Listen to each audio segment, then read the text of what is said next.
Someone the other day sent me a comment, and I apologize. I wasn't able to save it. I couldn't find it when I went back to find it. But somebody sent me a comment the other day, and I had done a video about a better world, making a better world, creating a better world, being part of a better world, whatever it happens to be. And the author of the comment said something along the lines of, oh yeah, and how do we create a better world? Blah, blah, blah, and the trolley problem. I don't know if you know what the trolley problem is. I'll do my best to explain it. Imagine you are the operator of a set of railroad tracks, and there's a runaway trolley, a runaway train car on those tracks, and it's barreling down the hill. Now, up front, you have one person tied to the track. And if the trolley continues to go in that direction, it'll hit that person, they'll die. So you got to move the tracks, right? You've got to switch tracks. But on the other track, there's 5 people. There's 5 people on that track, tied up, laying on that track. Just picture some guy with a weird, long mustache. Anyway, some maniac has put people on the tracks, and it's up to you. It's up to you to decide what to do. This car is going down the tracks. There's nothing you can do to stop the car. It's going down the tracks. Which one? Where do you send it? It's an ethical question, right? It's an ethical, philosophical question. There's no right answer, because every time you think you come up with the right answer, somebody will say, oh yeah, but that one, because you might instantly, well, it's better to save 5 than it is to save 1. Oh yeah, but that one, I forgot to tell you, that one is 8 hours away from curing cancer. Right? And that'll save millions and millions of lives, billions of lives. Well, I guess it's better than save the 5. Oh yeah? Well, that one there is going to stop a war. Oh. That's the point of there's no right answer. And every time you come to a conclusion, you can throw another question in that makes you think. It's an ethical conundrum, again, that I don't think we're actually supposed to be able to answer. But the premise, I think, that the author of that comment was making was, we want to make a better world, and so we change everything. But when we change everything, somebody's going to suffer. So if you think, for example, if you look at, look at revolution in the past. If we look at some revolutions in the past, if you look at the French Revolution, sure, democracy came, they got rid of the monarchy, but a whole lot of people lost their lives. Like it was awful. A whole lot of people lost their lives because of who they were, that they had money, they had land, they had title, that they had never shared it, that whatever the case might be. But okay, so yeah, sure, you brought about this revolution, but a whole lot of people lost their lives. And then there was a whole lot of other people who lost their lives simply because they weren't necessarily on the same side. And maybe they called out for peace, or they called out for mercy, and they lost their lives too. And soon it became this weird loyalty thing. And if you weren't found to be on the right side of this, you're out. You can look at the Russian Revolution. And sure, a whole lot of people supposedly were raised up, but a lot of people suffered too as a result of the Russian Revolution. Bottom line is, when you think about it from that perspective, okay, we have a system. The system is the car. Car is running down the tracks. The system is a capitalism. Let's just very, very, very vaguely describe it. It's a capitalist system. Capitalist system's running down the tracks. Now, it has a tendency to run people over. Lots of people are getting run over by capitalism. Lots of people, in whatever that may mean to you, a lot of people are getting run over by capitalism. So we're going to change the tracks. We're going to change this up. And capitalism's still going, but it's still going to run over a whole bunch of people. Whereas the trolley car is a really interesting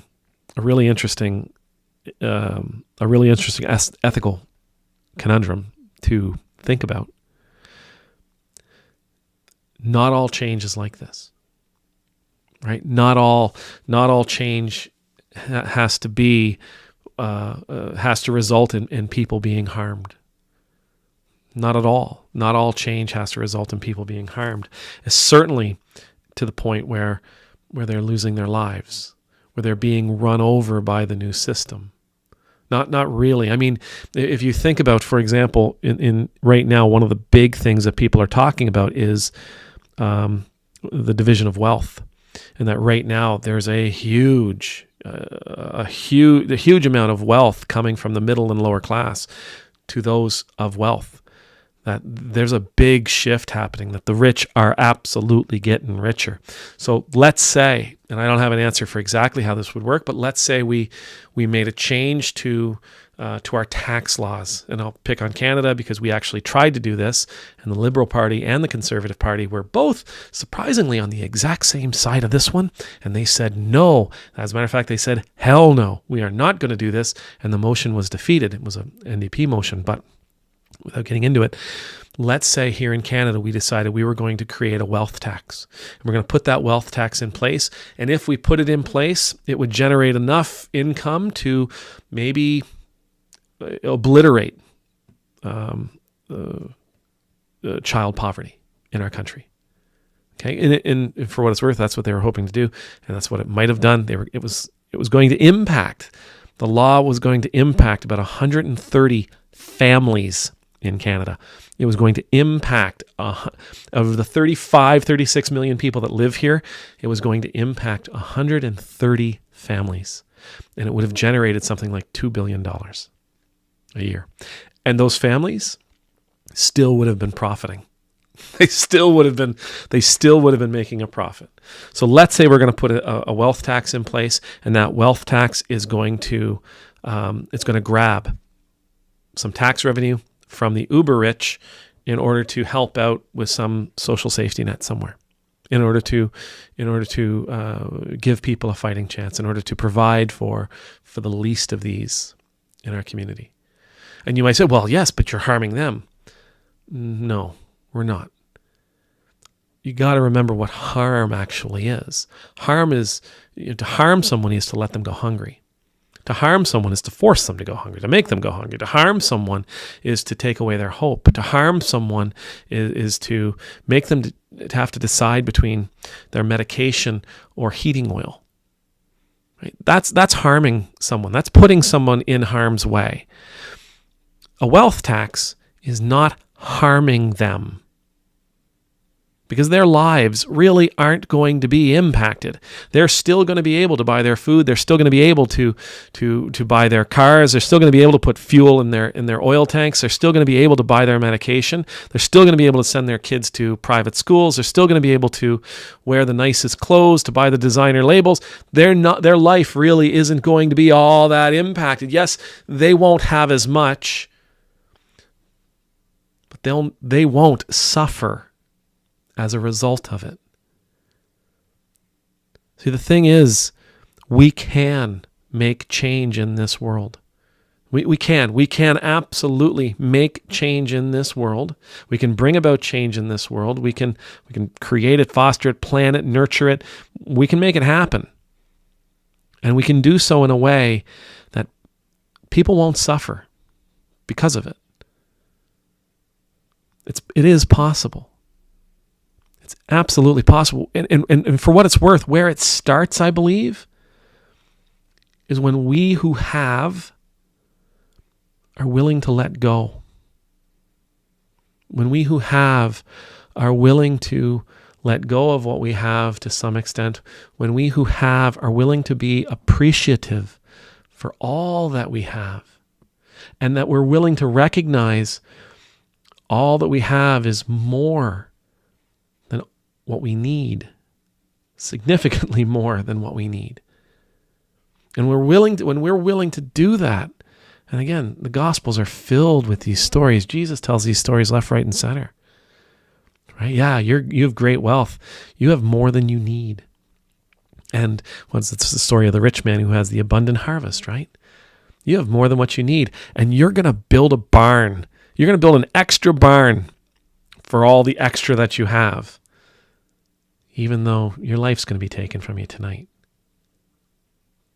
What a waste. You could have just given it away. And even though you might have lost your life, you would have gotten to see the joy in all those people that you helped. Jesus does call us to build a better world, a more perfect world. He calls us to be willing to sacrifice for that world. But he doesn't tell us to harm people in bringing it about. I dare say he wouldn't want us to force others to suffer, because in that case, we're not really alleviating suffering either, are we? We're just sort of shifting it. We can do this without causing pain and suffering to people. We can bring about a better world without causing pain and suffering, real suffering to people. Because this world absolutely has more than we need. There is more than enough to go around. We can share all of our abundance without ever experiencing scarcity. There is nothing stopping us except that ancient understanding. There is nothing stopping us from building a better world except for that fear that there may not be enough for us all. It's a lie. There is. Amen.